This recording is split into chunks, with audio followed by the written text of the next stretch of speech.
¿Cómo meditar para unir la mente con el alma a través del autoconocimiento?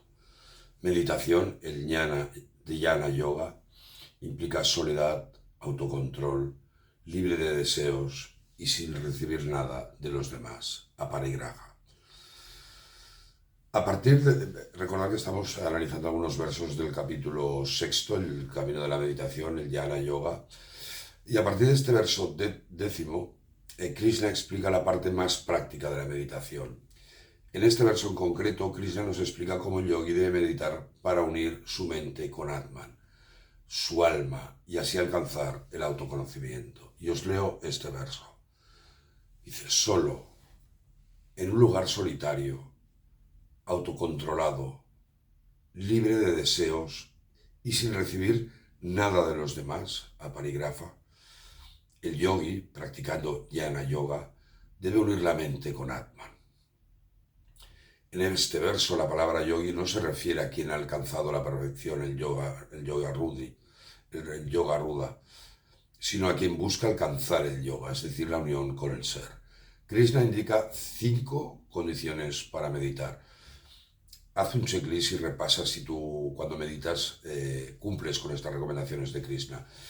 Y nos dice, estas 5 son: 1, soledad, vivir en un lugar solitario, autocontrol de la mente y del cuerpo, ausencia de deseos y aparigraha.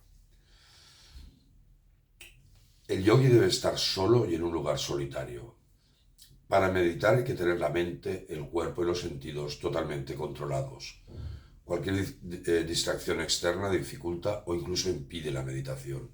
Sería imposible meditar en un partido de fútbol o en una calle muy concurrida, por lo menos para la gente normal. El objetivo de la meditación es establecer la unión con Dios y no hacerlo porque esté de moda o quede bien. Por ello la soledad, es decir, sin nadie alrededor que pueda perturbarle, y practicar la meditación en un lugar solitario y retirado son condiciones indispensables para alejarse de las interferencias exteriores. Los antiguos rishis, los videntes de la verdad, practicaban la meditación en la soledad de las cuevas de las montañas y las orillas de los ríos. ¿Has meditado alguna vez en la naturaleza? Meditar en la soledad de la naturaleza es extremadamente recomendable.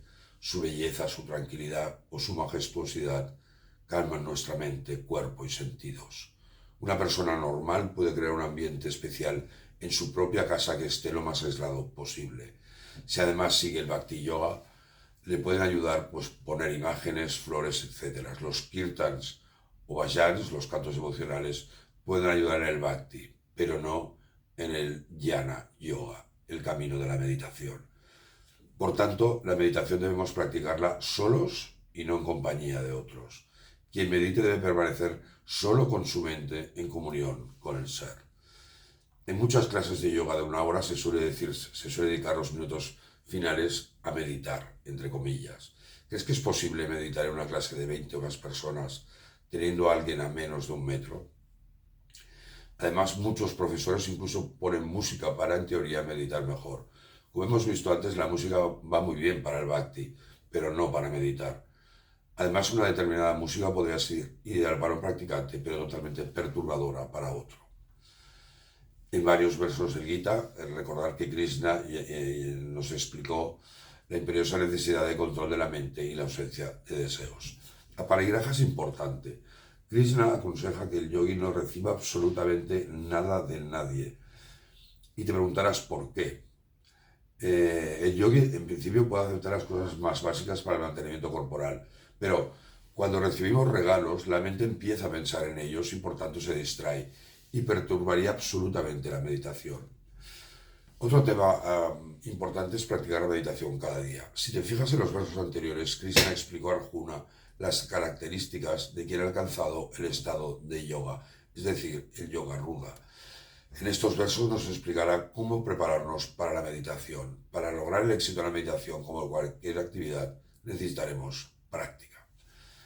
El concertista de piano Arthur Rubinstein, uno de los mejores de la historia, decía que si dejaba de tocar un día, él lo notaba, y que si dejaba de tocar 3 días, lo notaban al público. Esta frase también la he oído atribuida al único y genial violonchelista español Pau Casals. Y lo mismo ocurre con Jnana, con la meditación. Debemos meditar cada día. En el último capítulo del Gita vemos la misma idea de este verso, así explicada. Y os leo. Uno se vuelve digno de unirse con Brahman cuando posee un intelecto purificado y restringe firmemente los sentidos, abandonando el sonido y otros objetos de los sentidos, dejando de lado el apego y la aversión.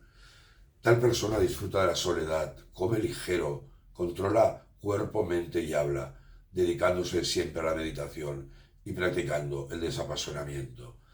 Libre de egoísmo, violencia, arrogancia, deseo, posesión de bienes y egoísmo, tal persona, situada en la tranquilidad, es apta para la unión con Brahman.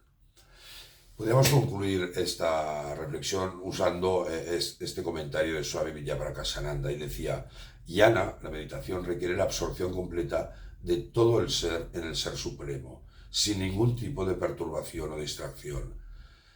La meditación debe ser continua e ininterrumpida. No hay temor para el hombre que está siempre despierto y vigilante en la vida espiritual.